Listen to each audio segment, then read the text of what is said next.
All right, friends, I'm coming to you right now with a micro training because we're living at the crosshairs of technological revolution. We used to have phones on the wall. Now we have them in our pockets. Now we're doing virtual reality conferences, paying for things with Bitcoin, right? We're in that revolution and we are in a leadership evolution. And if you've ever heard me speak, I really hone in on these two areas, particularly how leaders are becoming more collaborative, empathetic, and emotionally intelligent.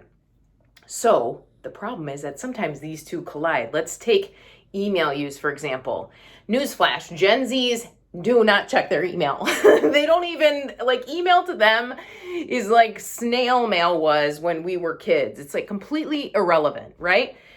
But we've got to use some productivity where we can all talk. In the same way, we've got to have some tools. So what happens if you send an email and everybody's not responding back because they're from different generations, they have different expectations, but you're trying to be the future leader. You're trying to show concern and empathy, but also get stuff done. I want to give you 3 simple steps. I want you to try these this week when something does not go as expected, which I think that's likely going to happen for all of us in the next week at some point, right? Okay, person A does not respond to an email. You give them 3 specific questions and they just respond yes. And you're thinking, that wasn't helpful. I have no idea what that yes means. All we have to do is this. First, notice the behavior. Hey, person A, I saw that you responded yes to my email. Right? Next step, assume the best. Wow, this seems very easy because I wrote it on purple marker.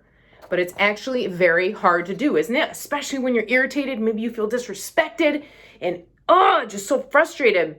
What if we took a minute and said, wow, I feel kind of disrespected. Man, this is draining me. I'm going to take a minute and just assume the best, assume that this person was on the go and just missed really the point of the email. Everything's going to be okay.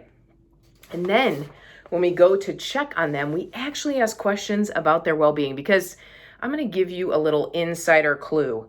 Over a year into the pandemic, as somebody who's inside of lots of different companies and coaching different types of teams, everyone is hurting in some way. No one escaped COVID-19 without some collateral damage in their life, in their emotional life, in their relationships. Everyone's hurting. So why don't we start just checking in on people? So if somebody doesn't do something, hey, person A, I noticed you didn't respond to the 3 questions in my email. I totally get it. We're all getting slammed with emails. Do you think you could answer question number 2 for me by end of day? I know you've got a lot going on. Let me know if that's possible. And we're out. It doesn't have to be complicated. That wasn't super long.